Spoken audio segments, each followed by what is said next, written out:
प्रेक्षको नमस्कार. The state या YouTube चॅनलला तुमचे मनपूर्वक स्वागत. आजच्या व्हिडिओमध्ये आपण मोहिते पाटील करणार विरोधकांचा करेक्ट कार्यक्रम या विषयावरती विश्लेषण करणार आहोत. व्हिडिओला लाईक, शेअर आणि चॅनलला सबस्क्राईब करण्यास विसरू नका. शरद पवार यांनी सोलापूर जिल्ह्याची सूत्र ही मोहिते पाटील यांच्या हाती सोपवलेली आहेत. सोलापूर जिल्हा हा विजयसिंह मोहिते पाटील यांचा गड मानला जातो. राष्ट्रवादी काँग्रेस पक्षामध्ये असताना म्हणजेच जवळजवळ 2009 पर्यंत सोलापूर जिल्ह्याची सर्व सूत्रे ही अकलूज मधील शिवरत्न बंगल्यावरून फिरत होती. अर्थातच 2014 नंतर राज्यातील राजकीय वातावरण बदललं. 2009च्या विधानसभा निवडणुकीत माळशिरस विधानसभा मतदारसंघ राखीव झाला. मोहिते पाटील म्हणजेच विजयसिंह मोहिते पाटील यांनी पंढरपूर मंगळवेढा विधानसभा मतदारसंघामधून निवडणूक लढवली, परंतु त्यांना अनपेक्षित असा पराभव स्वीकारावा लागला. अर्थातच 2019च्या लोकसभा निवडणुकीपूर्वी मोहिते पाटील यांनी भारतीय जनता पक्षात प्रवेश केला आणि भारतीय जनता पक्षाचा खासदार 2019 मध्ये माढा मतदारसंघामधून निवडून आणला. 2024च्या लोकसभा निवडणुकीपूर्वी मोहिते पाटील यांनी भारतीय जनता पक्ष सोडून पुन्हा एकदा शरद पवार यांच्या राष्ट्रवादी काँग्रेस पक्षात प्रवेश केला आणि तुतारी हाती घेतली. शरद पवार यांच्या राष्ट्रवादी काँग्रेस पक्षामध्ये एक प्रकारे मोठं पाठबळ मोहिते पाटील यांना मिळतं आणि मोहिते पाटील यांची राजकीय ताकद किंवा तिचा प्रभाव हा राष्ट्रवादी काँग्रेस पक्षामध्ये असताना चांगल्या पद्धतीनं पाहायला मिळतो.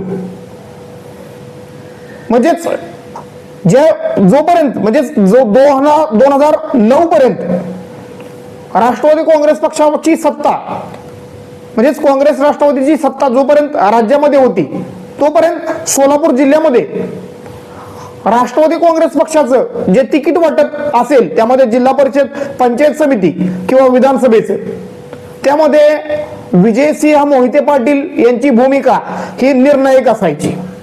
तशाच पद्धतीचं राजकीय चित्र सध्या सोलापूर जिल्ह्यामध्ये दिसत आहे. नुकत्याच झालेल्या लोकसभा निवडणुकीत माढा लोकसभा मतदारसंघामधून धैर्यशील मोहिते पाटील हे खासदार म्हणून निवडून आलेले आहेत. त्यामुळे अर्थातच मोहिते पाटील यांच्या येण्यामुळे शरद पवार यांची ताकद सोलापूर जिल्ह्यामध्ये चांगलीच वाढलेली आहे आणि त्याचा थेट फायदा हा लोकसभा निवडणुकीत शरद पवार यांना झाला आणि त्याचबरोबर काँग्रेस पक्षालाही झाला. सोलापूरमधून म्हणजे सोलापूर लोकसभा मतदारसंघातून प्रणिती शिंदे यांना निवडून आणण्यात मोहिते पाटील यांची भूमिका ही महत्वाची राहिली. त्याचबरोबर माढ्यामधून स्वतः विजयसिंह मोहिते पाटील यांचे पुतणे धैर्यशील मोहिते पाटील हे खासदार म्हणून निवडून आलेले आहेत. सोलापूर जिल्ह्यामध्ये माळशिरस, करमाळा, माढा, पंढरपूर, मोहोळ या 5 विधानसभा मतदारसंघामध्ये मोहिते पाटील यांना मानणाऱ्या गटाची ताकद ही निर्णायक आहे. ज्यावेळी मोहिते पाटील अडचणीत असतात त्यावेळी मोहिते पाटील यांचे हितचिंतक मोहिते पाटील यांच्या मदतीसाठी धावून येतात. हे वेगवेगळ्या घटनांमधून दिसून आलेलं आहे. सध्या सोलापूर जिल्ह्यामध्ये महाविकास आघाडीची सूत्र एक प्रकारे विजयसिंह मोहिते पाटील यांच्या हातीच दिसत आहेत आणि त्यांच्या कलानेच खरं तर तिकीट वाटप झाल्याचं दिसून येत आहे. शरद पवार यांच्या राष्ट्रवादी काँग्रेस पक्षाला माळशिरस, करमाळा, माढा त्याचबरोबर मोहोळ ह्या विधानसभेच्या जागा सुटलेल्या आहेत आणि या जागांवरून शरद पवार यांच्या राष्ट्रवादी काँग्रेस पक्षाचे उमेदवार निवडून आणण्याची जबाबदारी ही खरं तर मोहिते पाटील यांच्या खांद्यावरती आहे. माळशिरस विधानसभा मतदारसंघ हा राखीव विधानसभा मतदारसंघ आहे. मागील विधानसभा निवडणुकीत राम सातपुते यांना मोहिते पाटील यांनी निवडून आणलं, परंतु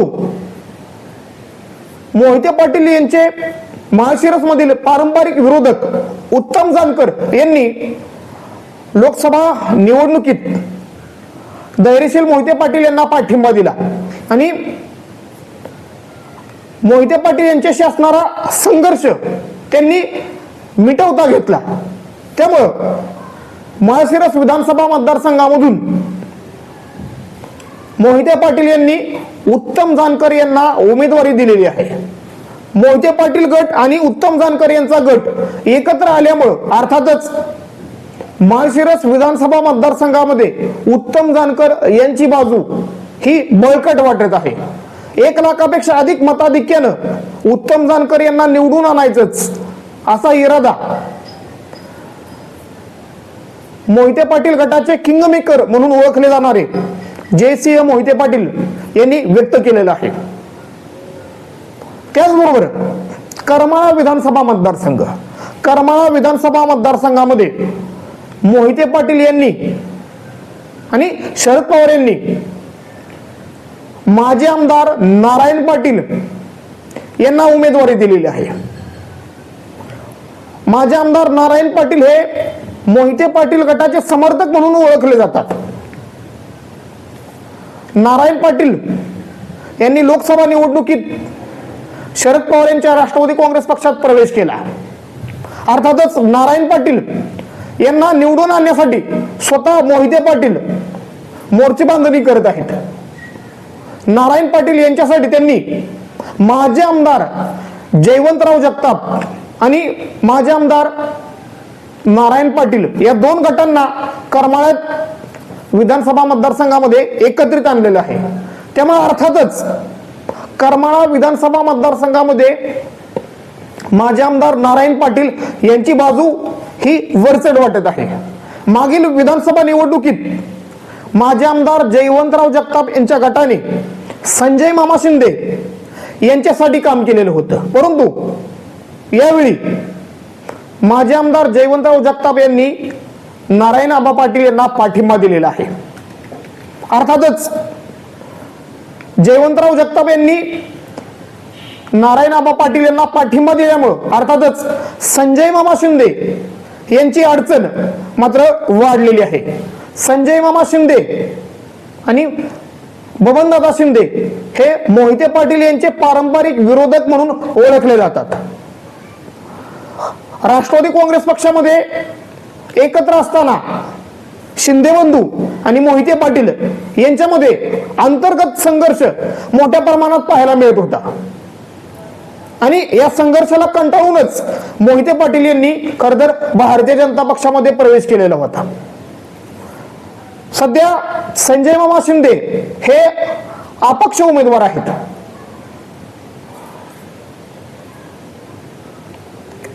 संजय मामा शिंदे यांच्या समोर नारायण पाटील यांचं मोठं आव्हान असणार आहे. त्यामुळं संजय मामा शिंदे यांना पराभूत करण्याच्या दृष्टीनंच खरं तर मोहिते पाटील रणनीती आखताना दिसत आहेत आणि त्याचा चांगला प्रभाव हा करमाळा विधानसभा मतदारसंघामध्ये पडताना दिसतोय.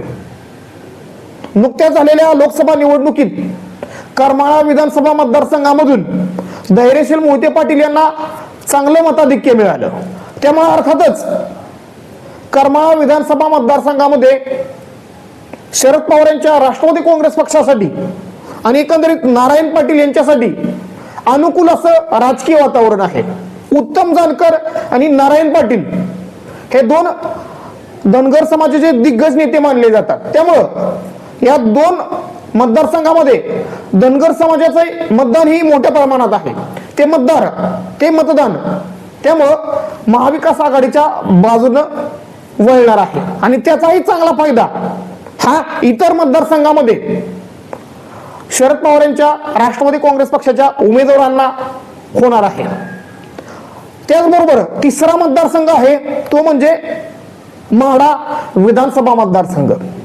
माढा विधानसभा मतदारसंघामधून उमेदवारीसाठी स्वतः मोहिते पाटील कुटुंबाकडून शिवतेजसिंह मोहिते पाटील त्याचबरोबर रणजितसिंह मोहिते पाटील हे उत्सुक होते. परंतु शरद पवार यांनी अंतिम क्षणी विठ्ठल सहकारी साखर कारखान्याचे चेअरमन अभिजित पाटील यांच्यावरती विश्वास दाखवला आणि त्यांना उमेदवारी दिली. अर्थातच मोहिते पाटील यांनीही त्याला संमती दिलेली आहे. म्हणजेच विजयसिंह मोहिते पाटील आणि शरद पवार यांच्या संमतीने अभिजित पाटील यांना उमेदवारी देण्यात आलेली आहे.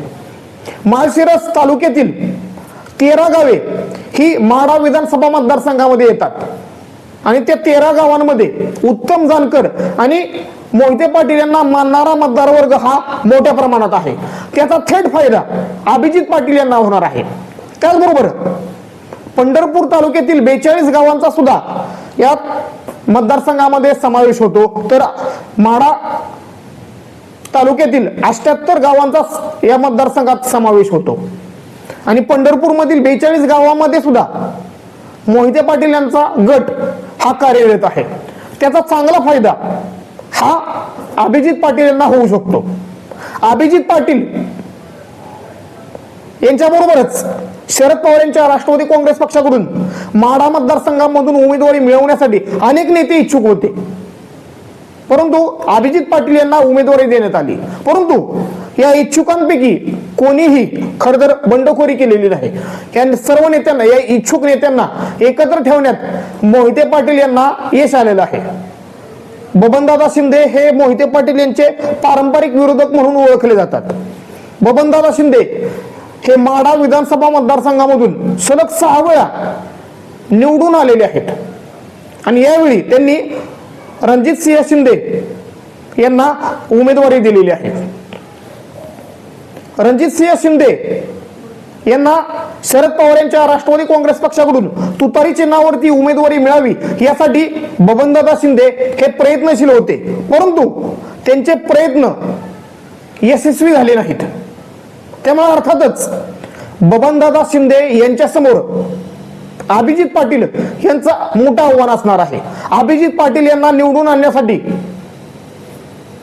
ग्राउंडवरती म्हणजेच त्या मतदारसंघामध्ये मोहिते पाटील हे स्वतः रणनीती आखताना दिसत आहेत आणि त्यासाठी धैर्यशील मोहिते पाटील विशेष असे प्रयत्न करताना दिसत आहेत. त्यानंतरचा मतदारसंघ आहे सांगोला. अर्थातच सांगोला या मतदारसंघामध्ये दीपक आबा साळुंखे यांना उमेदवारी ही उद्धव ठाकरे यांच्या शिवसेनेकडून देण्यात आलेली आहे. म्हणजेच महाविकास आघाडीचे ते उमेदवार आहेत. परंतु नुकत्याच झालेल्या लोकसभा निवडणुकीत देशमुख गटाने म्हणजेच बाबासाहेब देशमुख असतील, अनिकेत देशमुख असतील यांनी मोहिते पाटील यांच्यासाठी प्रचार केला. देशमुख हे शेतकरी कामगार पक्षामध्ये आहेत आणि स्वर्गीय माजी आमदार गणपतराव देशमुख आणि विजयसिंह मोहिते पाटील यांचे सलोख्याचे राजकीय संबंध राहिलेले आहेत. त्यामुळं सांगोला विधानसभा मतदारसंघामध्ये बाबासाहेब देशमुख हे अपक्ष उमेदवार आहेत. त्यामुळं मोहिते पाटील गटाची छुपी मदत ही देशमुख यांना मिळू शकते असं सध्या तरी चित्र दिसत आहे. त्याचबरोबर मोहोळ विधानसभा मतदारसंघ, मोहोळ विधानसभा मतदारसंघामध्ये राजू खरे यांना खरं तर अखेरच्या क्षणी उमेदवारी देण्यात आली. मोहोळ विधानसभा मतदारसंघातील जे अनेक इच्छुक होते त्या इच्छुकांना एकत्र करण्यात आणि एकंदरीत सर्वसंमतीने राजू खरे यांना उमेदवारी देण्यात मोहिते पाटील यांची भूमिका ही महत्वपूर्ण राहिलेली आहे. अर्थातच मोहोळ विधानसभा मतदारसंघ हा माजी आमदार राजन पाटील यांचा बालेकिल्ला म्हणून ओळखला जातो. 1995 पासून आतापर्यंत या विधानसभा मतदारसंघावरती माजी आमदार राजन पाटील यांचं वर्चस्व राहिलेलं आहे. 2019च्या विधानसभा निवडणुकीत यशवंत माने हे आमदार म्हणून निवडून आलेले आहेत. परंतु यशवंत माने यांनी आणि त्याचबरोबर राजन पाटील यांनी अजित पवार यांच्या राष्ट्रवादी काँग्रेस पक्षाबरोबर राहण्याचा निर्णय घेतल्यामुळे अर्थातच मोहोळ विधानसभा मतदारसंघामधून शरद पवार यांच्या राष्ट्रवादी काँग्रेस पक्षाचा उमेदवार निवडून आणण्यासाठी मोहिते पाटील यांना मोठा संघर्ष करावा लागणार आहे. अर्थातच मोहिते पाटील आणि राजन पाटील म्हणजेच माजी आमदार राजन पाटील यांच्यामध्ये सलोख्याचे राजकीय संबंध आहेत. वेळोवेळी ते पाहायला मिळालेले आहेत. त्यामुळे अर्थातच मोहोळ विधानसभा मतदारसंघामध्ये शरद पवार यांच्या राष्ट्रवादी काँग्रेस पक्षाच्या उमेदवाराला निवडून आणण्यासाठी मोहिते पाटील कशा पद्धतीनं रणनीती आखतात हे पाहणं देखील खरं तर उत्सुकतेचं आहे. आता अर्थातच पंढरपूर मंगळवेढा विधानसभा मतदारसंघ ही महत्वपूर्ण आहे. या विधानसभा मतदारसंघामध्ये अनिल सावंत यांना उमेदवारी देण्यात आली, म्हणजे शरद पवार यांच्या राष्ट्रवादी काँग्रेस पक्षाकडून. तर महाविकास आघाडीमध्ये हा मतदारसंघ काँग्रेस पक्षानेही या मतदारसंघात उमेदवारी जाहीर केला, भगीरथ भालके. अर्थातच अनिल सावंत यांनी अखेरच्या क्षणी मोहिते पाटील यांनी आग्रह करून देखील उमेदवारी अर्ज मागे घेतला नाही. त्यामुळे अर्थातच पंढरपूर मंगळवेढा विधानसभा मतदारसंघासाठी शरद पवार यांच्या राष्ट्रवादी काँग्रेस पक्षाची रणनीती काय राहते हे पाहणं देखील उत्सुकतेचं आहे. कारण याच विधानसभा मतदारसंघामधून 2009 मध्ये भारत भालके यांनी मोहिते पाटील म्हणजेच विजयसिंह मोहिते पाटील यांचा पराभव केलेला होता. आणि सध्या भगीरथ भालके हे काँग्रेस पक्षाच्या चिन्हावरती निवडणूक लढवत आहेत. त्यामुळं या विधानसभा निवडणुकीत भगीरथ भालके यांना मोहिते पाटील गटाची मदत होणार की मोहिते पाटील गट त्यांच्या विरोधात काम करणार हे पाहणं देखील महत्वपूर्ण आहे. पंढरपूर मंगळवेढा विधानसभा मतदारसंघामध्ये परिचारक गटाची मोठी ताकद आहे आणि परिचारक गट हा भारतीय जनता पक्षाबरोबर आहे. या गटाचे नेते प्रशांत परिचारक यांनी विद्यमान आमदार समाधान आवताडे यांना पाठिंबा दिलेला आहे. परंतु परिचारक आणि मोहिते पाटील यांच्यामध्ये सलोख्याचे संबंध आहेत. अर्थातच परिचारक हे आवताडे यांच्यासाठी काम करतील की पडद्यापाठीमागून ते वेगळीच भूमिका घेतील हे पाहणं देखील उत्सुकतेचं आहे. अर्थातच मोहिते पाटील यांची एकंदरीत भूमिका ही सोलापूर जिल्ह्यामध्ये ही महत्वपूर्ण राहणार आहे. कारण महाविकास आघाडीचे आमदार जर जास्तीत जास्तपणे या मतदारसंघात म्हणजेच सोलापूर जिल्ह्यामधून निवडून आणायचे असतील तर अर्थातच मोहिते पाटील यांना निवडणुकीत सक्रिय राहावं लागेल आणि एकंदरीत रणनीती चांगल्या पद्धतीने आखावी लागेल. प्रणिती शिंदे या सोलापूर लोकसभा मतदारसंघामधून निवडून आल्या, परंतु त्यांना निवडून आणण्यामध्ये निर्णायक भूमिका जर कोणाची राहिली असेल तर ती मोहिते पाटील यांची. त्यामुळं सोलापूर शहर असो अथवा सोलापूर जिल्ह्याचा ग्रामीण भाग असो, सोलापूर जिल्ह्यातील सर्वच मतदारसंघात मोहिते पाटील यांना मानणारा एक मतदार वर्ग आणि त्यांचे एक नेते कार्यरत आहेत. त्यामुळं मोहिते पाटील ज्यावेळी संकटात असतात त्यावेळी त्यांना मानणारे नेते कार्यकर्ते हे सक्रिय होत असतात. आणि अर्थातच पुन्हा एकदा मोहिते पाटील यांच्याकडं जिल्ह्याचं नेतृत्व आल्यामुळं मोहिते पाटील यावेळी कोणत्याही परिस्थितीत आपली ताकद पणाला लावतील हे सध्या तरी दिसत आहे. आणि एकंदरीत महाविकास आघाडीचं सरकार येऊ शकतं अशा पद्धतीचं एक राजकीय वातावरण सुद्धा खरं तर महाराष्ट्रात दिसत आहे. त्यामुळं जर महाविकास आघाडीला आणि विशेष करून शरद पवार यांच्या राष्ट्रवादी काँग्रेस पक्षाला सोलापूर जिल्ह्यामध्ये चांगली कामगिरी करायची असेल तर अर्थातच त्यासाठी मोहिते पाटील यांनी सक्रिय होणं हे शरद पवार यांच्यासाठी आणि एकंदरीत महाविकास आघाडीसाठी एक चांगले संकेत आहेत. त्यामुळं यावेळी विरोधकांचं पानिपत होणार असं चित्र या म्हणजेच या सोलापूर जिल्ह्यामध्ये दिसत आहे. म्हणजेच महायुतीचं मोठं नुकसान यावेळेच्या विधानसभा निवडणुकीत सोलापूर जिल्ह्यामध्ये होऊ शकतं अशा पद्धतीचं राजकीय चित्र सध्या तरी दिसत आहे. धन्यवाद. व्हिडिओला लाईक, शेअर आणि चॅनलला सबस्क्राईब करण्यास विसरू नका.